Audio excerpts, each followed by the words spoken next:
उसमें उनकी मुखालफत जो है वो नवाज शरीफ नहीं है। नवाज शरीफ से इक़्तिदार उन्होंने जरूर लेना है, लेकिन वोट जो लेने हैं वो जो है पीटीआई के पास है।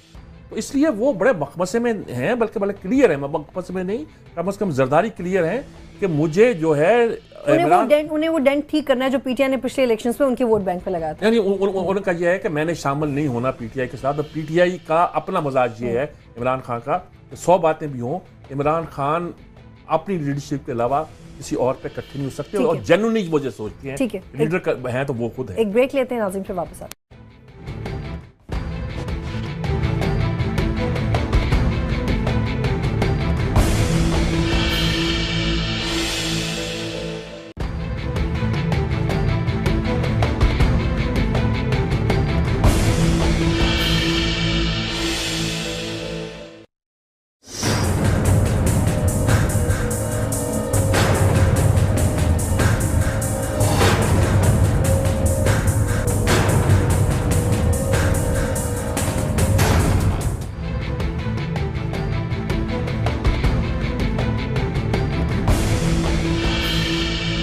प्रोग्राम में खुशामदीद नाज़रीन। बात करेंगे पाक अफगान मसाइल में जो एक सबसे बड़ा मसला है जो कि आमतौर पर मीडिया पे आपको डिस्कस होते हुए दिखाई नहीं देता, लेकिन ये बहुत इम्पॉर्टेंट आवाम से रिलेटेड मसला है, पानी का मसला। पाकिस्तान और अफ़गानिस्तान के दरिया आपस में शेयर होते हैं। उनकी थोड़ी शॉर्ट डिटेल्स आपसे शेयर करते हैं, फिर अपने मेहमानों की तरफ चलेंगे कि अफ़गानिस्तान की अहम आबी मनसूबों में से एक काबुल इंडस बेसिन तरक्याती मनसूबा है। अफ़गानिस्तान का अहम तरीन दरिया दरिया काबुल और उसके मावन दरिया अफ़गानिस्तान से निकलते हैं और मशरिक़ की जानिब से पाकिस्तान में दाखिल हो जाते हैं। दूसरा अहम दरिया दरिया कुनर है जो दरिया सिंध का सबसे बड़ा मावन दरिया है। अफ़गानिस्तान की कई मगरबी नहरें या मावन दरिया दरिया कुनर से मिलते हैं जो पाकिस्तान में दाखिल होने से पहले जलालाबाद से गुजरते हैं। दरिया ताज से अफ़गानिस्तान को 25% पानी फराहम होता है, जिसमें से 75% सिर्फ दरिया कुनर फराहम करता है। और इन तमाम डिटेल से आप अंदाज़ा लगा सकते हैं कि दोनों ममालिक पानी के हवाले से कितना इंटरकनेक्टेड है। लेकिन 2003 से लेकर अब तक हमने देखा कि 12 मनसूबों पे काम हो रहा है। इंडिया की डायरेक्ट इन्वेस्टमेंट और वर्ल्ड बैंक्स की इन्वेस्टमेंट उसमें मौजूद है। पाकिस्तान क्यों खामोश है, या पाकिस्तान की वाकई इतनी अच्छी तैयारी कि इन्हें फ़र्क नहीं पड़ता।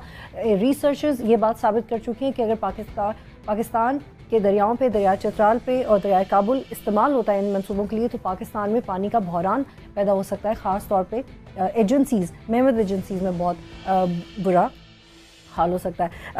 अब्दुल्ला साहब, आप मुझे बताएं कि ये अफ़गानिस्तान और इंडिया अपना काम कर रहे हैं और हमारी मुतल्लिका मिनिस्ट्रीज़ क्या कर रही है? सवाल देखिए, इसमें कुछ मंसूबे तो ऐसे हैं जिनसे पाकिस्तान को कोई नुकसान नहीं है, वो अक़वाम मुत्तहिदा के ज़रिए चल रहे हैं।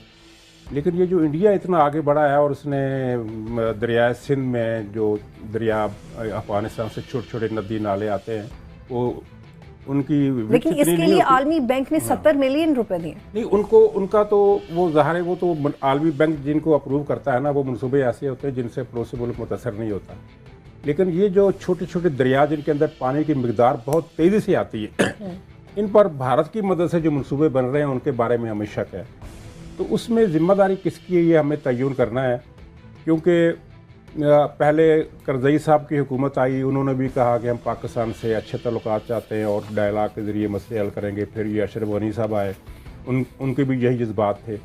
लेकिन फिर बीच में ऐसा क्या हुआ कि पहले करज़ई साहब भी हमारे मुखालिफ बन गए और इंडिया की तरफ चले गए, और अब अशरफ गनी साहब भी इंडिया की तरफ उनका झुकाव इतना ज़्यादा आ गया। और दूसरी बात यह है कि अगर इंडिया ने वहाँ हमें ओवर स्मार्ट किया है तो पाकिस्तान की तरफ से जो कोताही हुई है उसका हमें एतराफ़ करना चाहिए कि ये कुछ हमारी भी गलती थी कि इंडिया को मौका मिला। एक पेनल्टी कार्नर आपने दिया उनको, उन्होंने मौके से फ़ायदा उठाया। पिछले 3 बरस जो गुजरे हैं ना, वो पाक अफ़गान तल्लुकात के हवाले से सबसे ज़्यादा माइनस पीरियड था, जिसमें हुकूमत को एक रेड लाइन दे दी गई कि आपने तो अफ़गानिस्तान के साथ कोई बात करनी नहीं है, जो मामला तय करने हैं हमने करने हैं, और वो तय नहीं कर सके। अब मुझे ये बताएं, ये ऐसा मसला है जिसमें हम किसी को पॉइंट आउट नहीं कर सकते कि इस मसले के जिम्मेदार आप हैं। अब आने वाले पॉइंट आउट कर सकते हैं, महकमा खारजा को कर सकते हैं। नहीं, महकमा खारजा के आगे तो रेड लाइन थी ना, वहाँ तो रेड लाइन थी कि आपने तो जनाब कुछ करना ही नहीं है। जब भी इन्होंने कोई मूव की तो उसे नाकाम बना दिया गया। अब जो पीछे हो गया सो हो गया। इस वक्त सूरत हाल स्लाइटली बेटर है, गवर्नमेंट के लिए थोड़ा सा रास्ता खुला है। तो वक्त है कि इनके पास। ठीक है खालिद मसूद साहब, वेरी शॉर्टली क्योंकि प्रोग्राम का आखिरी पार्ट है, मैं ये बताना चाहती हूँ कि 2006 में वर्ल्ड बैंक ने USAID ने ये कोशिश की कि अफगानिस्तान और पाकिस्तान के दरमियान पानी के तनाज़े को हल किया जा सके, लेकिन अफगान हुकाम ने ये कह के इस प्रपोजल को रद्द कर दिया कि देखिए हमारे तो पानी के इतने बड़े मसले हैं, we have to complete these projects. देखें उसमें बतुल मैं ये समझता हूँ कि पाकिस्तान को एक्चुअली एहसास ही नहीं है कि इंडिया ने उसके ख़िलाफ़ एक बाकायदा प्लान्ड और बड़ी सोच विचार करने के बाद एक स्ट्रेटजी बनाकर पानी की जंग शुरू की है। उसमें उनके पास पहले हमारे जो जमात अली साहब थे, इंडस जो वाटर के जो कमीशन के चेयरमैन थे, उनको उन्होंने अपने साथ मिलाया हुआ था और NGOs को पैसे देकर उन्होंने पहले तो जो 5 दरिया थे उनमें से इंडस जो वाटर ट्रीटी थी उसके तहत 3 दरिया उधर चले गए, 2 दरिया जेलम और चनाब हमारे पास बचे। जेलम और चनाब का पानी के साथ उन्होंने योग किया, वो आपके सामने है। अब एक सिंध बचा था। सिंध का मसला ये है कि सिंध का टोटल 5 से 7% है जो इंडिया के अंदर से उसकी टोटल दरिया का जो है वो गुजरता है लद्दाख में। वहाँ से इंडिया के लिए मुमकिन नहीं है कि वो सारे दरिया को रोक कर और उसका पानी ले ले। और दूसरी बात ये है कि जो लद्दाख से जब पानी गुजरता है उस वक्त इसमें बहुत कम पानी है। जो सिंध का पूरा जो कैचमेंट एरिया है वो हिंदू कश और कराक्रम और ये सारा है।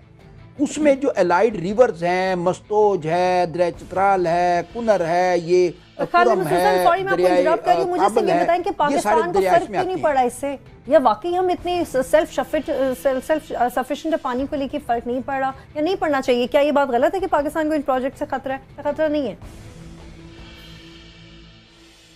देखिए पाकिस्तान को बहुत बड़ा थ्रेट है पानी का, लेकिन मैं ये कह रहा हूँ कि पाकिस्तान की जो पूरे हुक्मरान हैं उनको मिनिस्ट्री जो इंडस वाटर ट्रीटी वाले हैं उनको, जो हमारी आपाशी के महकमे हैं उनको, वजारत खारजा जो है उसको, ये सारे के सारे सोए रहे हैं और किसी ने अपना काम प्रॉपर तरीके से नहीं किया। अब वो जो पाकिस्तान जो सिंध के जो ठीक है जी सजाद में सब यही सवाल मैं आपकी तरफ लेके आ रही हूँ कि पाकिस्तान को वाकई फ़र्क नहीं पड़ा इन तमाम मनसूबों से? फ़र्क पड़ने की बात नहीं है। जो दरिया काबल है या उधर के दरिया है उसके पानी पर अफगानिस्तान का हक है, उन्होंने तस्लीम किया हुआ है। इंडस वाटर ट्रीटी में भी उसका जिक्र आता है, यूएनओ का उसमें है, सब चीज़ें हैं।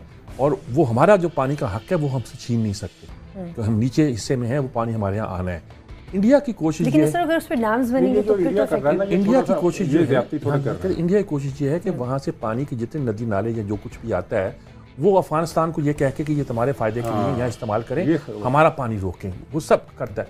हमें ज़ाहिर है कि इस सारे मसले पर प्रोएक्टिव अप्रोच करनी पड़ेगी और इन्होंने ठीक कहा कि रेड लाइन हमें नहीं क्रॉस करनी, रेड लाइन नहीं हमने खींचनी।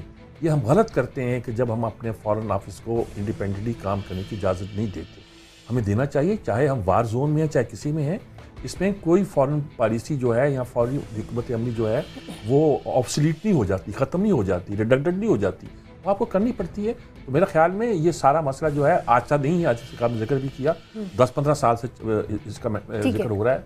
तो मेरे ख्याल में इसमें परेशान होने की बात तो है, लेकिन हमें ज़रा विजिलेंट रहना पड़ेगा। सर विजिलेंट हैं हम?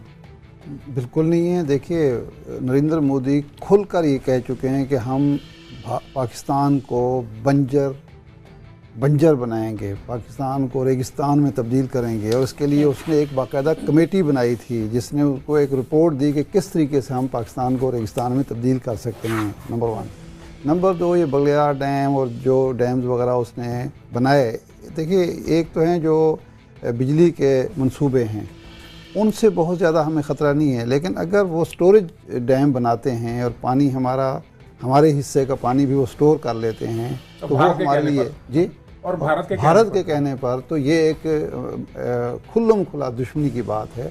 और इस पर हमारा जो रद्द अमल अगर भारत के साथ कमज़ोर रहा है, जमात अली शाह का जिक्र किया है, उसके बाद भी कोई हमने बहुत ज़्यादा प्रोएक्टिव पॉलिसी नहीं बनाई, तो इंडिया के साथ अगर हम नहीं खुलकर बात कर सके, कमज़ोर पहलू है हमारा तो अफ़गानिस्तान के साथ, तो हमें इसलिए भी खौफ आता होगा कि अमेरिका कहीं नाराज़ ना हो जाए। तो हमारी पॉलिसी जो है वो एग्रेसिव होनी चाहिए, क्योंकि वर्ल्ड बैंक के माहिरीन ये कह चुके हैं कि अगली जंगें जो होंगी पानी के इशू पर होंगी, और पानी एक इतना बड़ा इंपॉर्टेंट बात मैं आपको तवज्जो देना चाहता हूँ वो ये है कि पिछली बार जब प्रॉब्लम इंडिया ने कोई धमकी दी थी कि हम पानी दरिया सिंध का बंद करेंगे, तो चीन की तरफ से खुफिया सी चुपकी सी खबर आई थी कि ब्रह्मपुत्र का पानी हम बंद कर दें। ठीक है sir, I have to close. Thank you so much मेहमानों के लिए।